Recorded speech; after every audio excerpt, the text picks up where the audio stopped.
Halo teman-teman sahabat Wilang Beci. Sekarang saya lagi ada di SMK Tengaran bersama Bapak Titom. Ya, halo.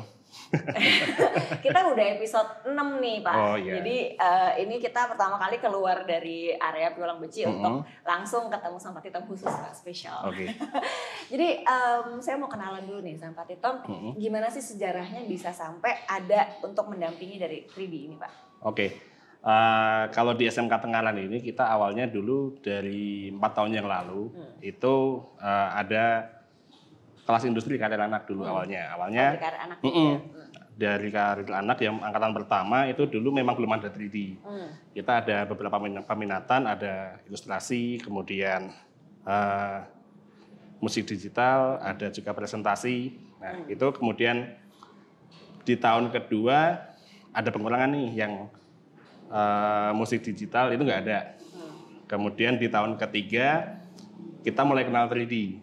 Ya, tapi nggak dari awal ada peminatan 3D. Oke, di tahun ketiga ini saat PKL anak-anak ada yang di Piulang Becik. Di Piulang Becik mereka belajar 3D. Nah, mulai dari itu kemudian di tahun keempat ini kita mutusin buat dari awal ada peminatan 3D seperti itu sih. Jadi sebetulnya ini tahun kedua 3D yang menjadi tahun pertama yang memang full. Iya, full dari awal. Kalau dulu tadi kita ngobrol project base ya di sana ya. Oke, teman-teman, jadi kebayang nih sebetulnya perjalanan Pak Titom untuk mendampingi itu awalnya dari ilustrasi, presentasi dan musik digital ya. Terus kemudian musik digitalnya udah di take out jadi tinggal 2, tapi ternyata di tahun ketiga ada lagi cuman yang project base dan sekarang full ya? Full dari awal. Setelah ini kita pengen bahas nih gimana lika-liku ketika mendampingi 3D. Stay tune ya teman-teman ya. Oke, kita udah masuk ke dalam segmen yang kedua. Kita mau membahas pengalaman atau lika-liku ya. Seru ya kalau lika-liku ya. Lika-liku Pak Titom ketika mendampingi 3D. Jadi kan tadi ilustrasi, presentasi, musik digital sama 3D. Ada bedanya nggak sih Pak? Jelas ada bedanya sih.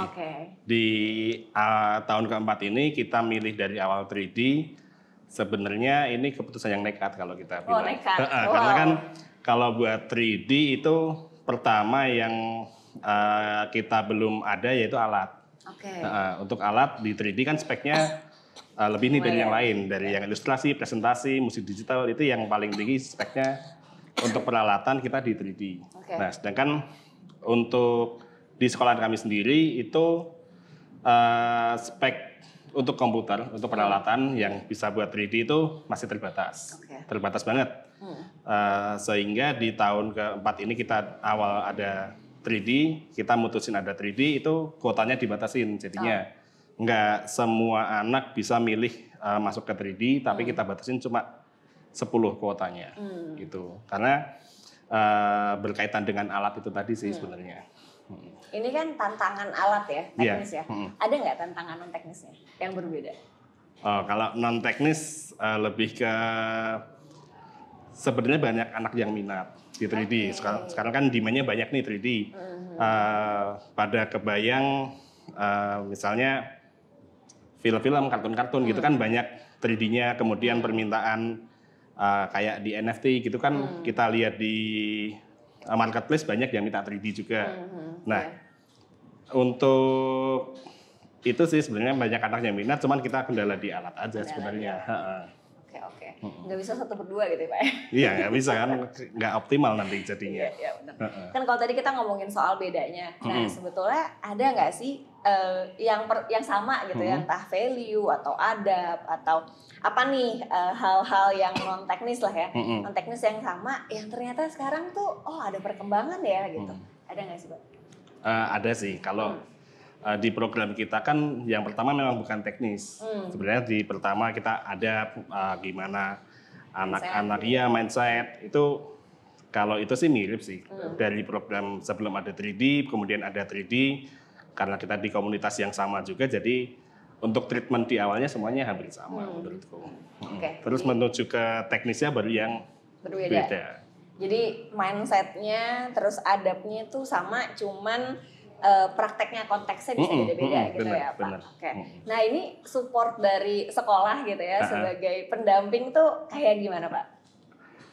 Kalau support kita lebih ke, kalau sekarang kan hari Kamis sama Jumat itu pasti ada guru tamu yang dari Semarang, teman-teman dari Semarang, kemudian dari teman-teman Piulang Becik itu juga datang ke sini langsung.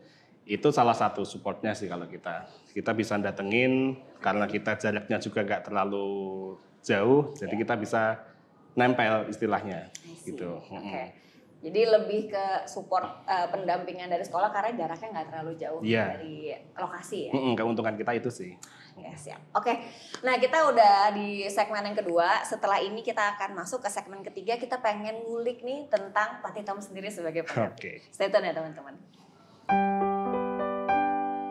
Oke, sip.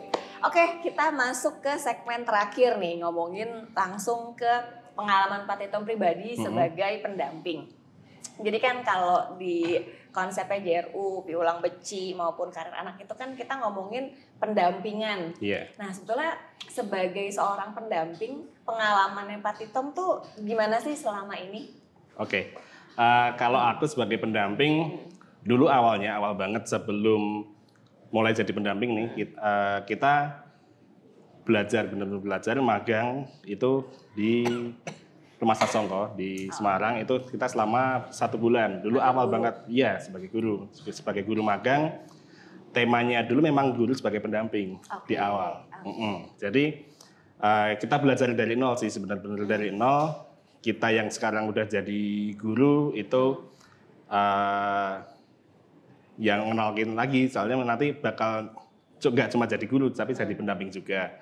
Kita juga belajar dari awal adab, kemudian bagaimana kecerdasan di komunitas, kemudian bagaimana berkomunitas juga, gitu kan. Karena kita sebelumnya di sekolah itu sebenarnya juga komunitas, cuman hanya sekedar komunitas aja, sekedar ada jumlah orangnya, cuman tujuan kami bisa beda-beda. Sedangkan sekarang kita pas udah jadi pendamping, mulai belajar jadi pendamping, itu ya jadi banyak sih tujuan kita, jadi bisa support satu sama lain, kemudian ya adab itu yang pertama tadi. Kita belajar dari awal, kita walaupun udah jadi guru, udah nggak remaja lagi gitu kan, tapi kita tetap belajar. Soalnya penting gitu ya. Penting, dan kita belajarnya juga nggak sama orang yang lebih tua dari kita juga, tapi sama beberapa teman-teman di JRU kan kebanyakan masih remaja-remaja. Nah kita juga membuka diri untuk belajar sama mereka. Gitu. Kalau 3D-nya sendiri belajar nggak Pak? 3D untuk sekarang belum sih. Akan pasti nanti. Soalnya kita udah ada peminatan 3D, kalau kita nggak belajar 3D juga nanti untuk pendampingan nggak akan optimal menurut saya. Wow, ini keren banget karena prinsipnya lifelong learning, belajar seumur hidup gitu ya.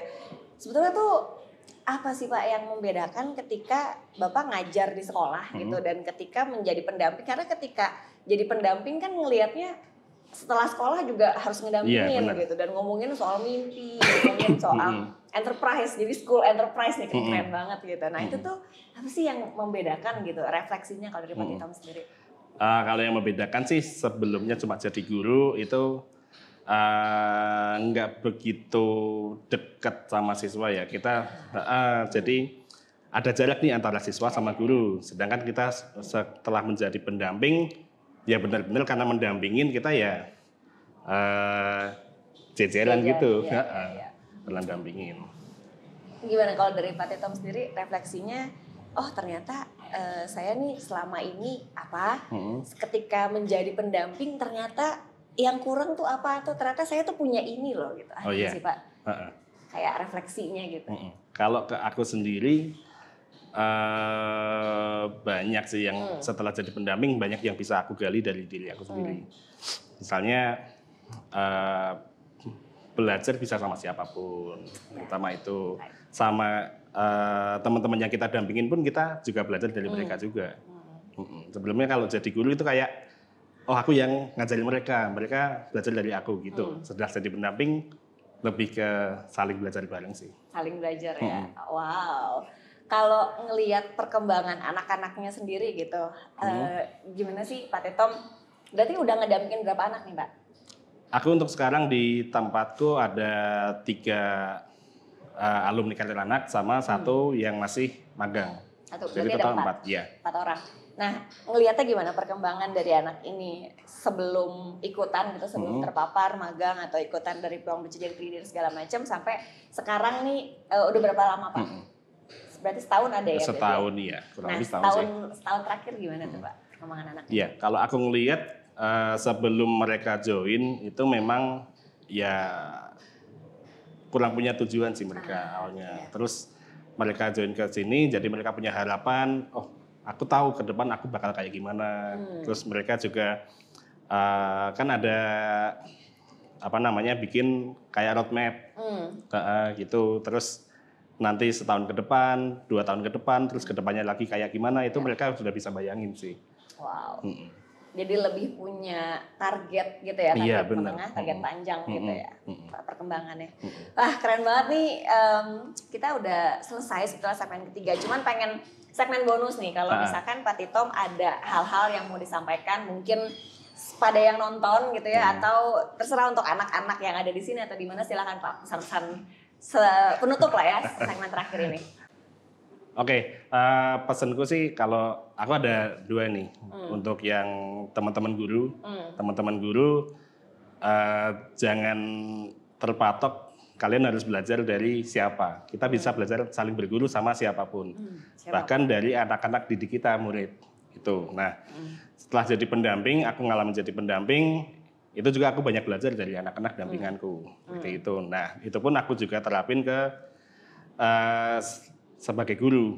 Aku terapin sebagai pendamping, guru juga sebagai pendamping. Seperti itu. Kemudian untuk anak-anak nih yang masih remaja-remaja, harus punya target sih kan. Punya target, harus punya mimpi, jangan cuma ikut-ikut temennya.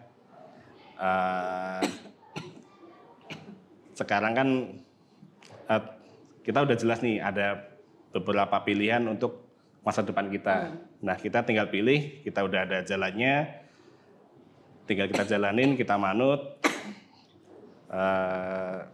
nanti bakal ada jalan sih, pasti sih, jalanin aja nanti pasti kamu akan ketemu jalan. Oke, berarti tadi pesannya untuk teman-teman guru, belajar dari siapa aja gitu ya, menjadi saling belajar bahkan kepada anak didik. Terus untuk teman-teman yang lagi magang, terus mencari target yang memang ingin dicapai dan nggak putus asa gitu ya, karena kalau emang belum ketemu sekarang mungkin nanti akan ketemu nih, sekarang diulik dulu aja, nanti akan ketemu juga jalan. Iya benar. Oke, terima kasih banyak Pak Titom untuk waktunya. Sama-sama. Terima kasih teman-teman yang udah nonton. Kalau misalkan teman-teman ngerasa ini bermanfaat, boleh klik likes dan subscribe. Dan kita nih seneng banget kalau teman-teman mau diskusi bareng di kolom komentar. Jadi kalau ada kritik, saran, masukan, atau apapun pengen kenalan sama Pak Titom, boleh di kolom komentar. So, terima kasih banyak teman-teman untuk waktunya. Sampai ketemu di episode berikutnya.